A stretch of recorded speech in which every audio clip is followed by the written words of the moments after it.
ओम श्री गणेशाय नमः। नमस्कार बंधुगण, आपण मानंकु समस्तंकु आपणक निजस्व चैनल ज्योतिष दर्पण को मु हार्दिक स्वागत करुछि। आसंतु जानिबा कोन कहूछि आज आपणक राशि आपणक दिन। तेबे चालंतु वीडियोटी आरंभ करिबा आजिर सुविचार सहित। बंधुगण, जहा घटुछि ताहा घटिबा को दियंतु, कारण भगवान आपणक पई एपरि किछि योजना करिसंती जहा आपण केबे कल्पना मध्य करि पारिबे नाही। तेबे आसंतु जानिबा आजिर पंचांग। आज हूँ 4 अगस्त 2025 सोमवार, श्रावण मास शुक्ल पक्षर दशमी तिथि सकाळ 11:42 पर्यंत रहिबो। तापरे एकादशी तिथि आरंभ हेबो। अनुराधा नक्षत्र सकाळ 9:12 पर्यंत रहिबो। तापरे ज्येष्ठ नक्षत्र आरंभ हेबो। राहु काल सकाळ 7:40 रु 9:17 पर्यंत रहिबो। तेणु एही समय मध्यरे आपण कोनोसी शुभ कार्य करिवा ठारू दूरे रहंतु। आजिर अमृत मुहूर्त बा सबुठारु शुभ समय दिन 12:06 रु 12:59 पर्यंत रहिबाकु जाउछि। आज चंद्र बिच्छा राशि रे रहिबे एवं सूर्य कर्कट राशि रे रहिबे। या सहित आज श्रावण मासर चतुर्थ सोमवार मध्य भोलेनाथ को एही पवित्र दिन आपण समस्तंको अनेक अनेक हार्दिक शुभकामना। आसंतु एबे आलोचना करिबा 4 अगस्त 2025 सोमवार दिनटी मेष राशि पई किपरि कटिबो। आज आपणक मन को एक सुंदर एवं नूतन योजना आसी पारे।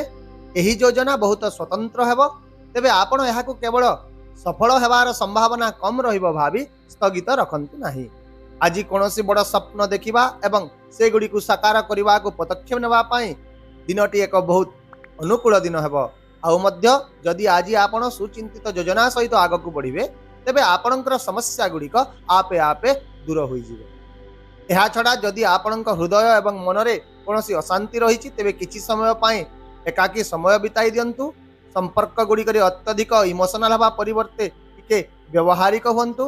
जदि आपण कोनोसी क्षति विषय रे चिंतित अछंती तेबे आज आपण निजर प्रियजन एवं बंधु बांधव मानक सहित समय बितांतु, जहा आपणकु विशेष भाव रे शांति प्रदान करिवो। आज भाग्य संपूर्ण भाव रे आपणक सहित रहिछि। बंधुगण, जदि आपण एक नूतन काम आरंभ करने को चाहते तेबे निश्चित भाव में निजर हृदयर कथा शुणु एवं अन्य क्या अंध भाव में विश्वास करंतु नाही। केवल निज उपरे विश्वास रखंतु। यही आत्मविश्वास आपण को दिने ना दिने निश्चय सफलता आनीदेव। किंतु यह हो पारे जे आज आपण मन में किसी द्वंद्व आसीबो, मानसिक चापर आपण सम्मुखीन हो पारंती। तथापि आपण धैर्य बजाय रखंतु, देखिबे कार्य निश्चित भाव में सफलता मिलिबो। कर्मक्षेत्र में आज आपण एक नूतन प्रकल्प पाई पारंती। सरकारी एवं वैषयिक क्षेत्र सहित जड़ित लोक माने आज स्थिरता एवं सम्मान उभय पाई पारंती। तेणु कर्मक्षेत्र प्रति ध्यान दियंतु।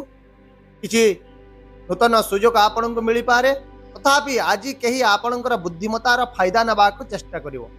तेणु ए विषय रे टिके सतर्क रहिबे। करियर विषय जदि देखिबा तेबे आज आपण निज काम विषय रे चिंतित होई पारंती, किंतु धैर्य रखंतु।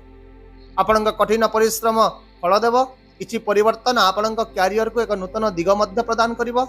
आउ मध्य आज आलस्य को आपण निज उपरे हावी हेबा को दियंतु नाही। जदि आपण नूतन चाकरी खोजुछंती तेबे आपणक एक भल सुजोग बा ऑफर आसी पारे। व्यवसाय रे आज लाभ हेबार संभावना रहिछि, किंतु टिके कंपटीशन मध्य वृद्धि पाइबो। सेति पई आपण निजर चिंताधारा एवं भावना उपरे नियंत्रण रखंतु। यह छड़ा आज किसी बंधु किंबा परिचित व्यक्ति माने निजर लाभ पाए सुजोगर फायदा नबाकू चेष्टा करिवे।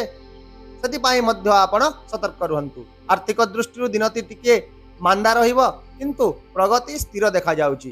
कोनोसी नूतन निवेश करिवा पूर्वरु सतर्कतार सह निष्पत्ति नियंतु। कहार कथारे प्रभावित होई निवेश करिवा पूर्वरु थरे निश्चित भाव रे भावंतु। जदि आपणकर मन स्पष्ट नाही तेबे सही दिगरे अग्रसर हुंतु नाही। स्वास्थ्य विषय जदि देखिबा तेबे आज काश, ठंडा किंबा गला जंत्रणा भली किसी समस्या देखा दे पारे। तेणु ए विषय रे असावधान हुंतु नाही, तुरंत चिकित्सा कराई नियंतु। स्वदेशी जिनिस विशेष भाव में सेवन करंतु। हाड़ संबंधी समस्या थिबा व्यक्ति माने आज विशेष सतर्क रहंतु एवं खाद्य रे लुहा एवं कैल्शियम अंतर्भुक्त करंतु। जदि आपण साहस एवं धैर्य सहित आज स्वास्थ्य समस्या गुड़िकर मुकाबिला करिवे तेबे देखिवे समस्या गुड़िक दूर हेबा आरंभ हेबो। पारिवारिक क्षेत्र में आपणकर व्यवहारिक चिंताधारा काम रे आसीबो। पिला मानक शिक्षा किंबा भविष्य संपर्क रे आज आपण कोनोसी एक प्रमुख निष्पत्ति नै पारंती। दान किंबा सामाजिक कार्य रे आज आपणकर आग्रह वृद्धि पाइबो। ଏବଂ ଆପଣଙ୍କ ନମ୍ର ସ୍ୱଭାବ ଅନ୍ୟମାନଙ୍କୁ ପ୍ରଭାବିତ ମଧ୍ୟ କରିବ। ତଥାପି ଆଜି ଆପଣ ଅଯଥା ଜିନିଷ ଏବଂ ଲୋକଙ୍କ ମଧ୍ୟରେ ଫସି ରହିବା ଠାରୁ ଦୂରେଇ ରୁହନ୍ତୁ। ଦିନଚର୍ଯ୍ୟାକୁ ଶୃଙ୍ଖଳିତ ରଖନ୍ତୁ ଏବଂ ନିଜର ଭିତରେ ସ୍ଥିରତା ବଜାୟ ରଖନ୍ତୁ। ଅଧିକ ଚିନ୍ତା କରନ୍ତୁ ନାହିଁ, କାରଣ ଥକ୍କାପଣ ଏବଂ ଅସ୍ଥିରତା ଏଥିପାଇଁ ସୃଷ୍ଟି ହେବ। ସେହିପରି ପ୍ରେମ ଜୀବନ ଏବଂ ବୈବାହିକ ଜୀବନ ଦୃଷ୍ଟିରୁ ଦିନଟି ଭଲ ଦିନ ହେବ। ପ୍ରେମରେ ସ୍ଥିରତା ଏବଂ ଇମୋସନାଲ ଦେଖାଯିବ ଏବଂ ଦିନଟି ପ୍ରେମରେ ପରିପୂର୍ଣ୍ଣ ମଧ୍ୟ ରହିବ। ଆପଣ ନିଜର ସାଥୀଙ୍କ ସହିତ ବହୁତ ଜଡ଼ିତ ଅନୁଭବ କରିବେ ଏବଂ ସେମାନଙ୍କ ସହିତ ବିତାଇଥିବା ସମୟ ଆପଣଙ୍କୁ ଆଜି ମାନସିକ ଶାନ୍ତି ପ୍ରଦାନ କରିବ। ସେହିପରି ଅବିବାହିତ ଲୋକଙ୍କ ଜୀବନରେ ପ୍ରେମର ସଙ୍ଗୀତ ବାଜିପାରେ, କିନ୍ତୁ ନୂତନ ସମ୍ପର୍କ ଗୁଡ଼ିକ ଗମ୍ଭୀରତା ଆଡ଼କୁ ଗତି କରିବ। ସେଥିପାଇଁ ଯୁବକମାନଙ୍କୁ ପ୍ରେମ ସମ୍ପର୍କରେ ସନ୍ତୁଳନ ବଜାୟ ରଖିବାକୁ ପରାମର୍ଶ ଦିଆଯାଉଛି, କାରଣ ଏହାଦ୍ୱାରା ଯେପରି ସେମାନଙ୍କର କ୍ୟାରିୟର ପ୍ରଭାବିତ ନ ହୁଏ। ସେହିପରି ଯଦି ବିବାହିତ ବ୍ୟକ୍ତିମାନେ ଆଜି ଭାବନା ଅପେକ୍ଷା ବ୍ୟବହାରିକ ଚିନ୍ତାଧାରା ଅଧିକ ଗ୍ରହଣ କରିବେ, ତେବେ ସେମାନଙ୍କ ସମ୍ପର୍କ ଆହୁରି ମଜବୁତ ହେବ ଏବଂ ଦୁହିଁଙ୍କ ଭିତରେ ପ୍ରେମ ବୃଦ୍ଧି ପାଇବ। ଏବେ ଆସନ୍ତୁ ଜାଣିବା ଆପଣଙ୍କ ପାଇଁ କ'ଣ ରହିଛି ଆଜିର ବିଶେଷ ପ୍ରତିକାର। ଆଜି ଆପଣ ଶିବଲିଙ୍ଗରେ ଜଳ ଅର୍ପଣ କରନ୍ତୁ, ବେଲପତ୍ର ଏବଂ ଦୁଦୁରା ଫୁଲ ଅର୍ପଣ କରନ୍ତୁ, ଯାହାଦ୍ୱାରା ଦିନଟି ଆପଣଙ୍କର ଆହୁରି ଶୁଭ ହେବ।